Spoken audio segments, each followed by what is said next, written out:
Hello everyone, welcome back to English Pronounce Pro. We are so glad you joined us today. Today's topic builds on our previous discussions. We are talking all about your favorite hobbies. That sounds like a really enjoyable subject. Indeed. It helps us practice English naturally. And it's a great way to learn new vocabulary.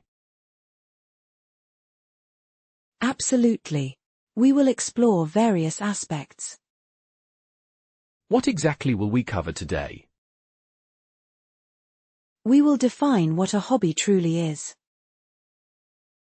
Then discuss why hobbies are important, right? Yes, and how you might find your own passion.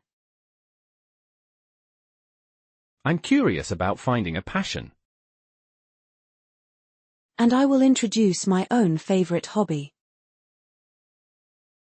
Oh, that sounds very interesting. We'll talk about how I first started it. And the early experiences you had. Exactly. It will be quite a journey. So, the goal is to inspire our listeners. And provide practical language learning. We began discussing how hobbies define us.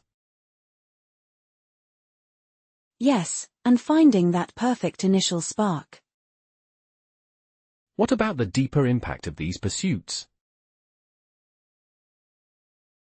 Hobbies offer so much more than simple pastimes. They certainly extend beyond mere entertainment. We gain valuable abilities through our chosen hobbies. Can you elaborate on these specific skills? Many hobbies naturally cultivate new capabilities. That sounds really intriguing for our listeners. They directly contribute to personal development.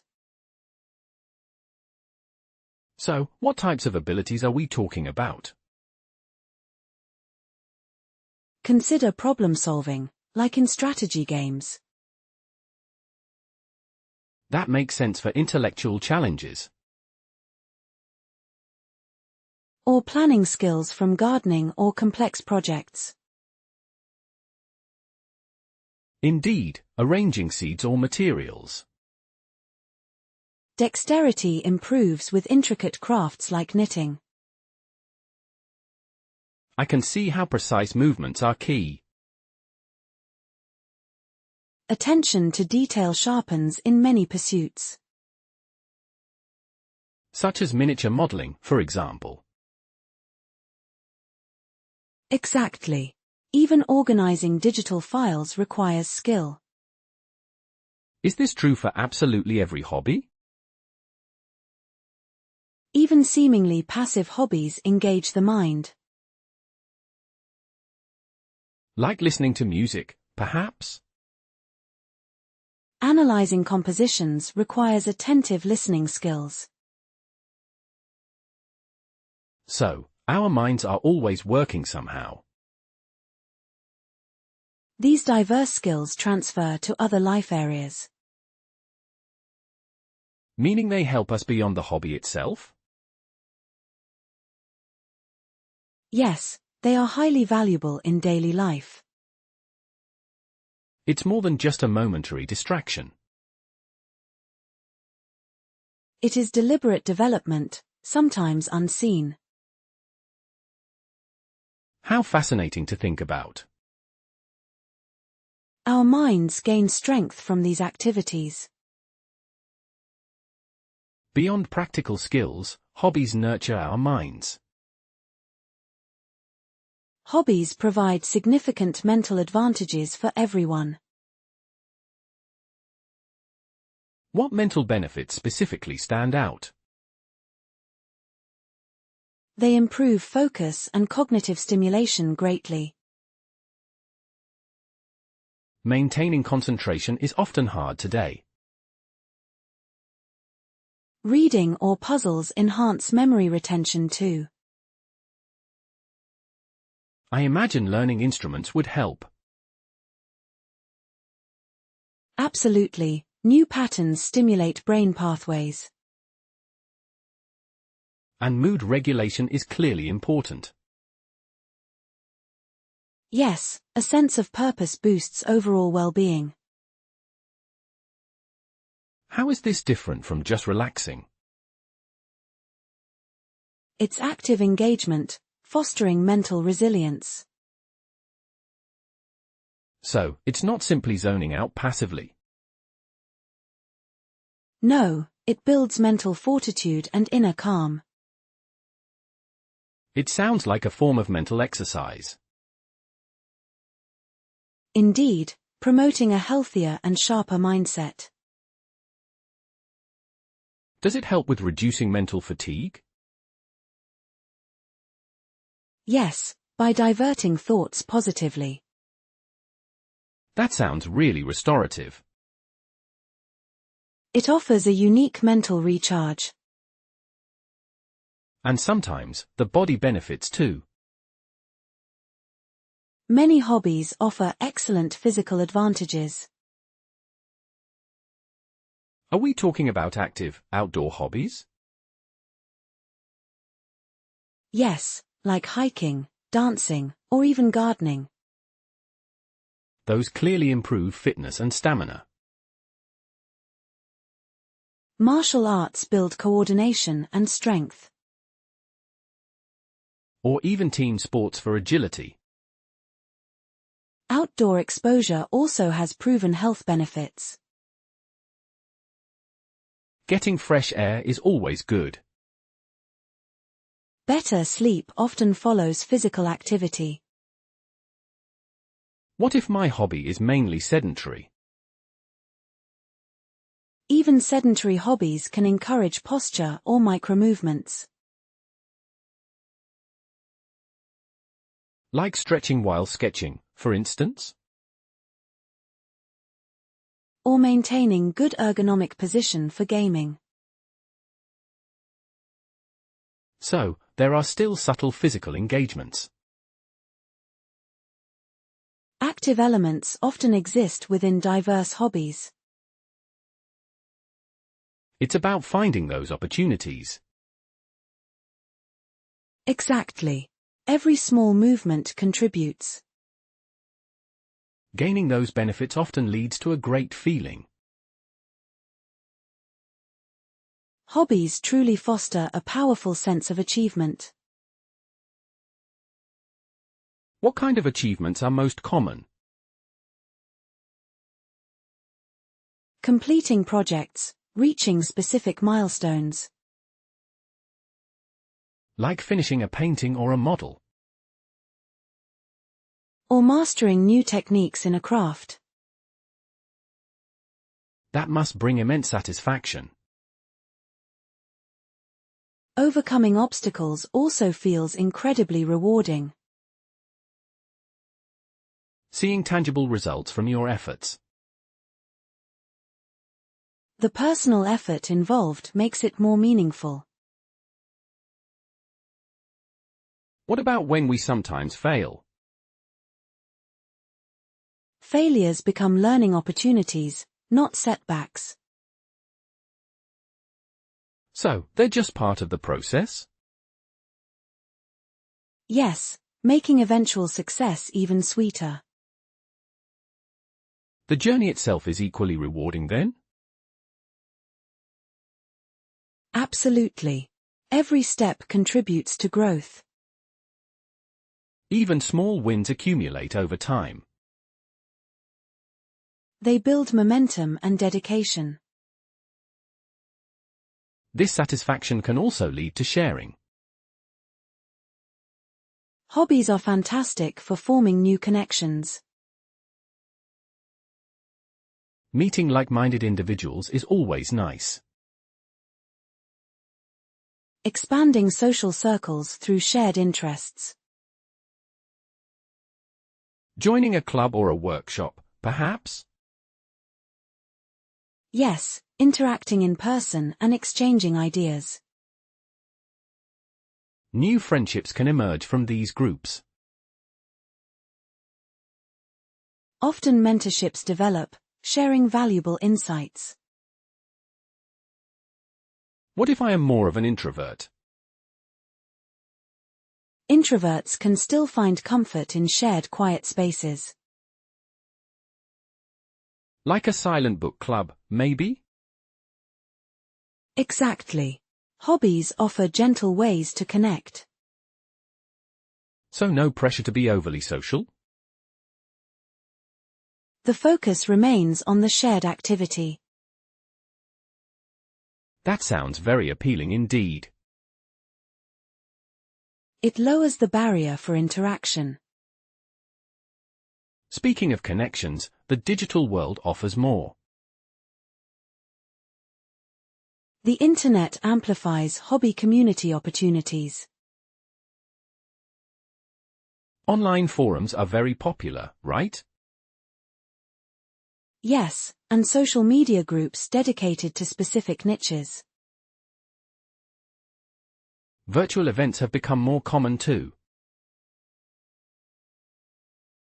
They allow for collaborative projects globally. A global reach connects diverse perspectives. Peer support is invaluable in these online spaces. And virtual learning resources are abundant. What about the meaning of online connections?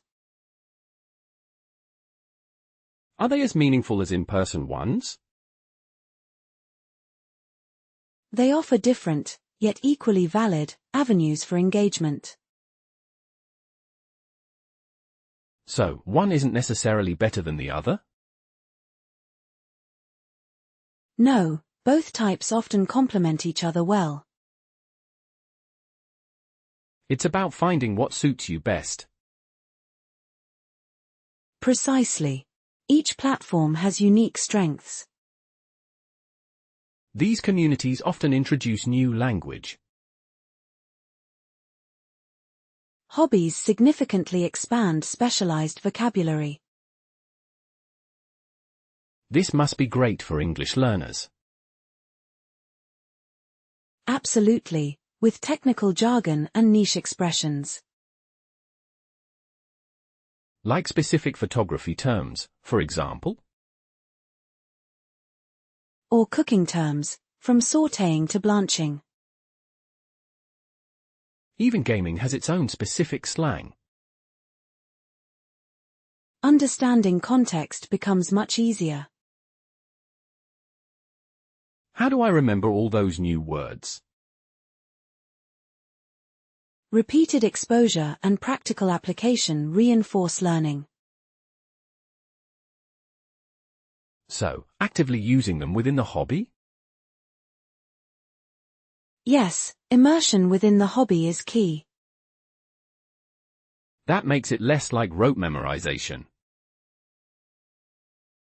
It connects words to real-world experience. Beyond just nouns, hobbies let us describe.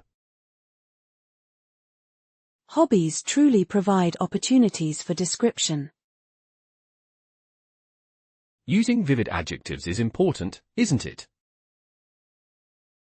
Yes, and rich sensory details to convey experiences. Like describing flavors in cooking, for instance. Or the exact hues and textures in painting. Explaining processes requires precise language. Articulating experiences and conveying passion is vital. What if my hobby is non-visual or abstract? Even abstract hobbies require precise articulation. Like philosophy or competitive debates. Yes, we describe complex ideas, feelings, or sounds. The focus shifts to intellectual descriptors. Exactly. Language adapts to the hobby's nature. All this practice enhances overall communication. Hobbies naturally improve speaking fluidity. How does that happen in conversation? Explaining rules, sharing tips, discussing progress freely. Asking questions about new techniques, maybe? Debating strategies or presenting hobby projects. Engaging in those conversations regularly.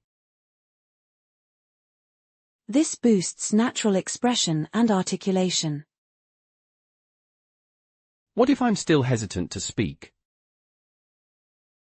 Low-stakes hobby discussions are perfect practice. The pressure isn't as high then? No, the shared passion often overrides initial shyness. It provides a safe and supportive environment. Exactly, for improving overall speaking confidence. And this engagement often brings calm. Hobbies serve as excellent tension alleviators. How do they reduce daily tension? They provide mindfulness, a distraction from worries. Like focusing completely on a task? Yes, offering emotional release and finding peace. A mental escape from everyday pressures? Focused enjoyment and a calming routine contribute. Can a challenging hobby still reduce stress? Even challenging activities provide a healthy focus. So, it's about the kind of focus? The sense of control offers mental respite. Even if the challenge is intense? It's a different type of mental engagement. It sounds very therapeutic then. It certainly fosters emotional well-being. Fitting in that relaxation requires planning. Hobbies actually enhance your time organization. How do hobbies improve time management? They force prioritizing activities and scheduling slots. Setting aside specific time for your hobby? Yes, setting realistic goals and breaking down tasks. That helps balance commitments, I imagine. It improves overall efficiency in your day. What if my hobby feels like it takes too much time? It highlights the importance of intentional allocation. So, learning to manage the hobby's demands? Precisely. Learning to manage hobby time translates broadly. This applies to work and personal life? Yes, it teaches valuable prioritization skills. And often, managing time leads to making. Many hobbies inherently spark creative impulses. Beyond just artistic hobbies, I assume? Yes, problem-solving creatively is a key element. Like finding innovative approaches to challenges? Imagining new possibilities and unique designs. Even personal interpretation within a framework? Absolutely, it's about making something new. My hobby isn't traditionally artistic. Is it still creative? Creativity exists in many forms, not only art. So, problem solving in a technical hobby is creative? Yes, it's about novel thought and fresh ideas. It's about thinking differently, then. Exactly. Every hobby has creative potential. This creative process often demands specific traits. Hobbies cultivate valuable patience and persistence. How do hobbies teach these qualities? Learning from mistakes and overcoming plateaus. Like practicing an instrument for hours? Yes, continuous practice and delayed gratification. It requires long-term commitment and dedication. Refining techniques over time builds mastery. Sometimes I just want instant results. Hobbies teach the value of consistent effort. So, it's about enjoying the slow progress? True mastery unfolds gradually, with patience. It sounds like a life lesson in itself. It truly develops enduring character traits. And sometimes, hobbies open wider doors. Hobbies often provide unique cultural understanding. How can a hobby do that for you? By exploring global traditions and historical contexts. Like cooking international cuisine, for example? Yes, or collecting items from other countries. Appreciating diversity through those activities. Learning foreign customs and regional variations. How can my personal hobby contribute to this? Even solitary hobbies might have global origins. Like researching the history of my craft? Exactly. Researching them offers fascinating cultural glimpses. It makes the hobby feel much richer. It connects your interest to a broader world. These insights truly broaden our perspective. Hobbies greatly contribute to a wider worldview. In what ways does this happen? By challenging assumptions and developing empathy. So, seeing things from new viewpoints? Yes, a greater appreciation for complexity emerges. Connecting with global issues or different societies? It encourages seeing beyond oneself and local context. Is that always a direct outcome, though? It's an organic process, fostering deeper contemplation. So, it evolves naturally over time? Hobbies invite us to look beyond the immediate. They really enrich our inner lives. They expand our understanding of everything. We explored many positive aspects of hobbies. Yes, the specific abilities and mental well-being. Also the deeper worldview connections. Those discussions about wider perspectives were rich. Indeed, expanding our understanding is a core benefit. Yet, engaging with a beloved activity isn't always simple. What are typical drawbacks people encounter? The most common involve limited available moments. The constant struggle to carve out leisure slots. Precisely, fitting it into busy routines is tough. Work, family, social obligations often compete. It feels like a luxury, not a priority. Do people feel guilty taking that time? Sometimes, especially if tasks remain unfinished. How can one manage those scarce hours then? Careful scheduling helps, even short bursts. Even 15 minutes can make a difference. Yes, consistency over sheer duration is key.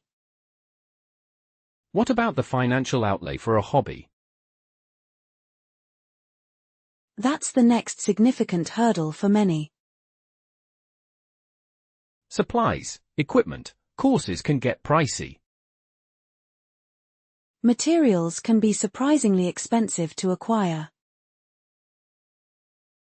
Does this deter new participants quickly? It creates a barrier to entry, unfortunately. Are there ways to mitigate these expenses? Second-hand items often reduce the burden. Or borrowing tools from others? Absolutely, and choosing less expensive forms. So, monetary considerations are manageable? With careful planning and resourcefulness. Beyond money, how about sustained enthusiasm? Keeping interest alive over years is difficult. Do individuals lose their initial zeal? Yes, especially if no visible returns appear.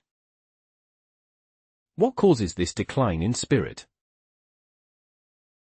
Repetitive tasks without variety often bore. So, novelty is important to maintain drive?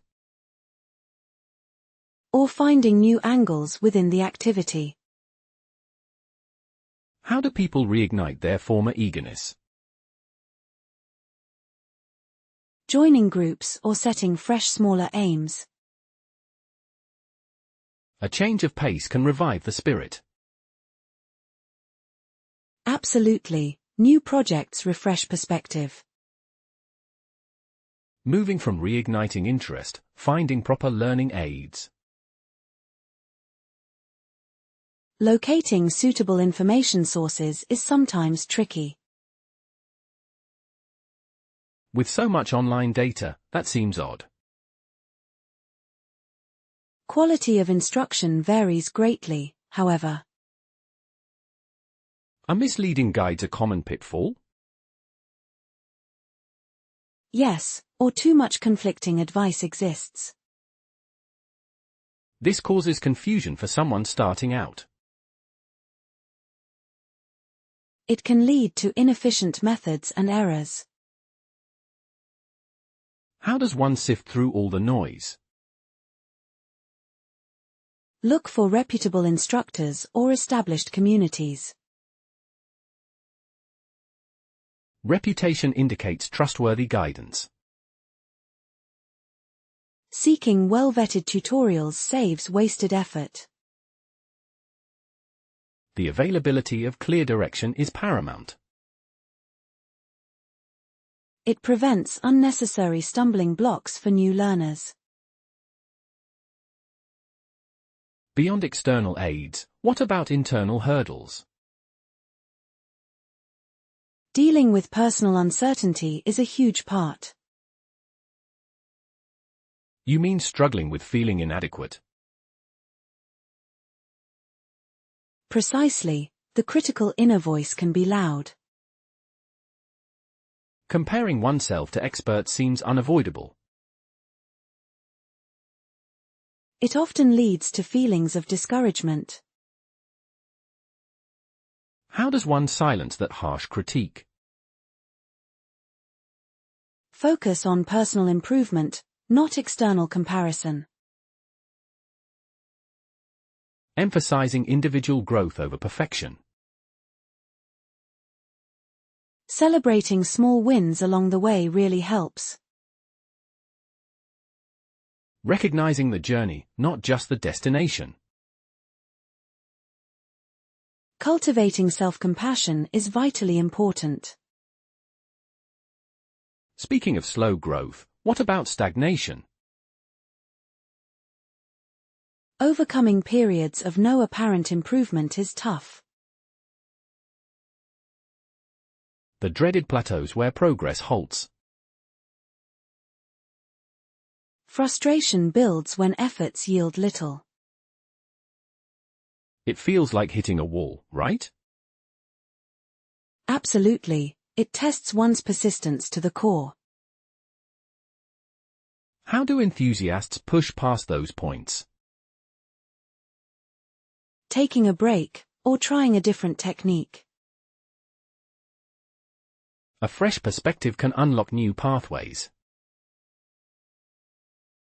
Seeking feedback also provides valuable insights. Perhaps simplifying or complicating a task.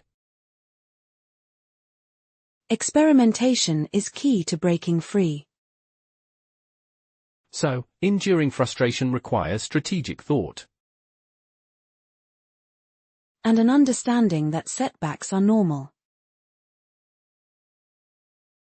Moving from stagnation, do interests themselves shift? Yes, preferences evolve, focusing changes over time.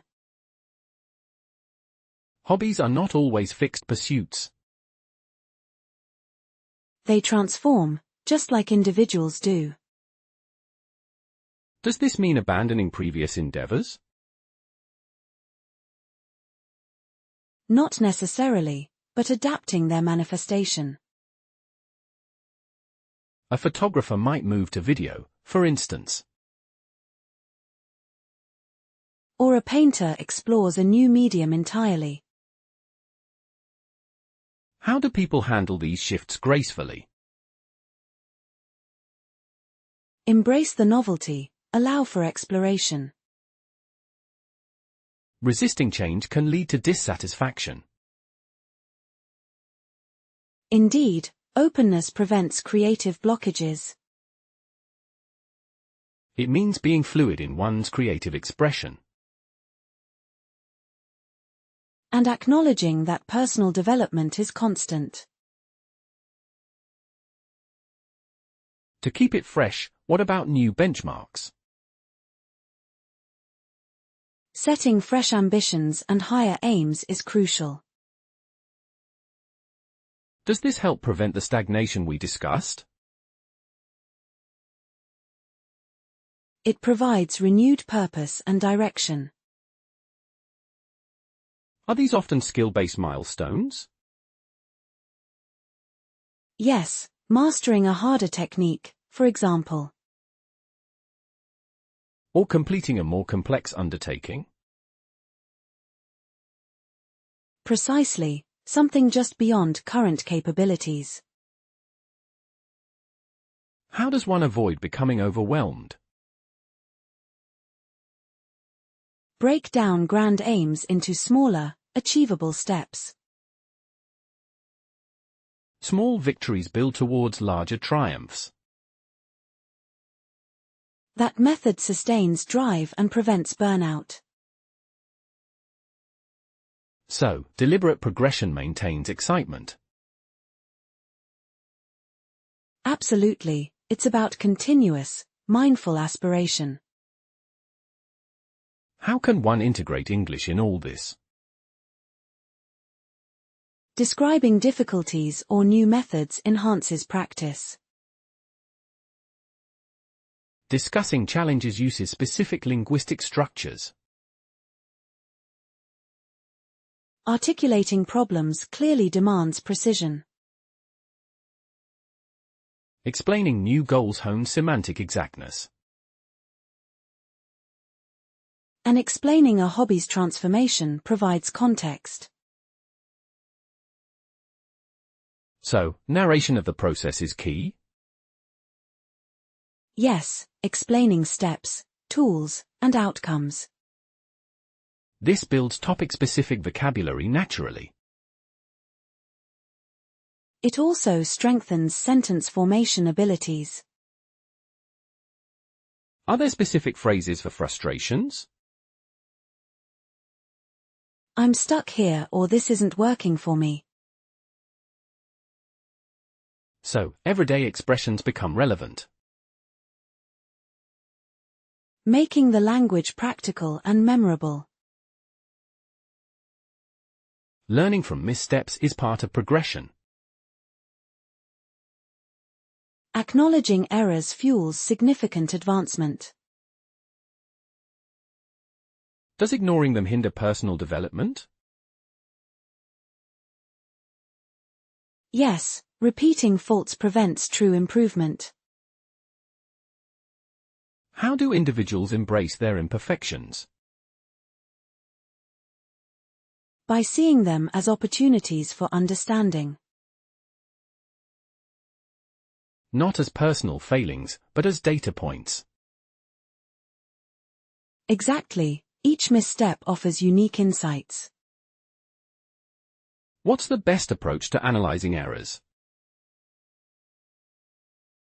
Review what went wrong, then try new tactics. This requires a degree of self-reflection. And a willingness to adapt one's approach. So, mistakes are powerful, albeit uncomfortable, teachers. They are indispensable for genuine, lasting mastery. Beyond hobbies, how do we balance life demands? Harmonizing personal pursuits with other commitments is tough. Family, career, social life all compete. It's a constant negotiation of attention. Does one activity always suffer for another? Often, yes, requiring difficult decisions. How does one achieve an optimal equilibrium? Clear boundaries and realistic expectations help. Preventing burnout in any single area. Prioritizing effectively helps maintain harmony. This prevents feelings of overwhelm and resentment.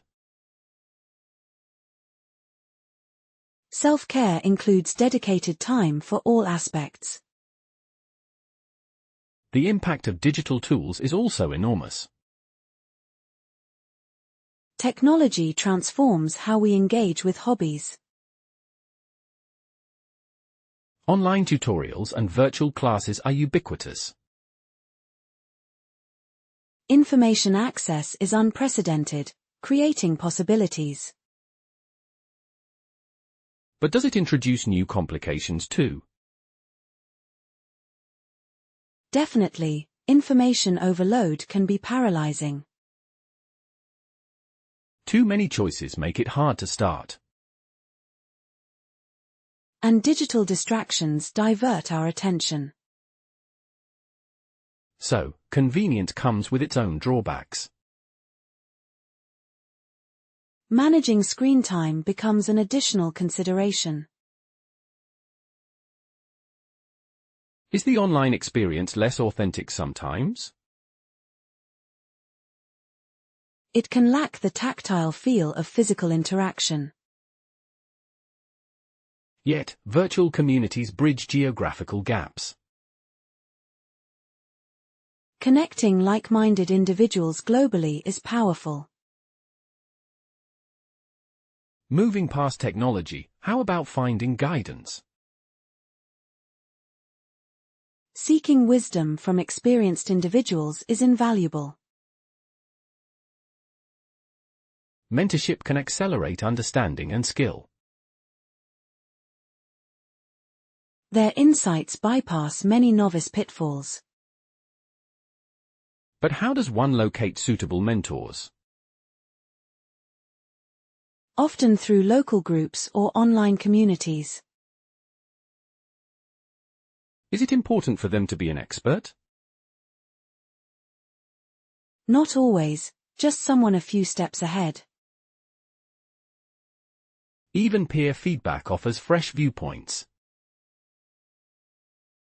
Absolutely, diverse opinions enrich the learning curve. A guide prevents unnecessary struggle and confusion. And provides accountability, sustaining continued effort. Adapting to new fads in a hobby also presents hurdles. Keeping one's passion current requires openness. Trends can change quickly, demanding adjustments. New techniques emerge, sometimes requiring relearning. Does this mean constantly buying new gadgets? Not necessarily, but understanding their implications. Are traditional methods at risk of obsolescence? Some might fade, others gain renewed appreciation. How does one decide what trends to follow?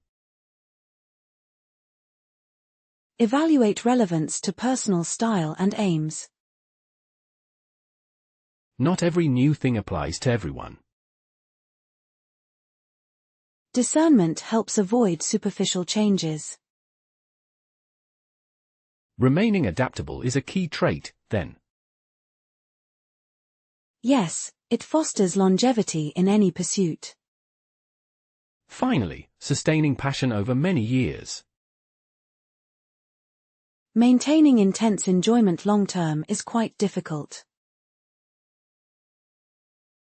Initial excitement naturally wanes over time. It morphs into a deeper, quieter satisfaction. How does one keep the flame from completely dying? Regular re-evaluation of its meaning to you. Finding new ways to interpret the activity. Sharing it with others also provides fresh energy. Perhaps even mentoring a beginner? Teaching often solidifies your own understanding. Leaving a legacy might also be a factor. Passing on knowledge ensures its continued existence. So, passion evolves from personal enjoyment to shared value.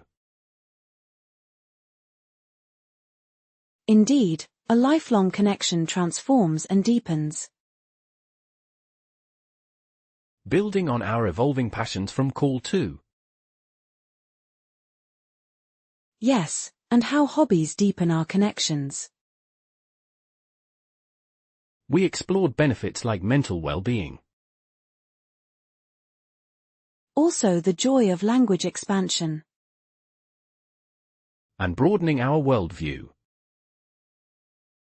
Now, how about sharing that passion?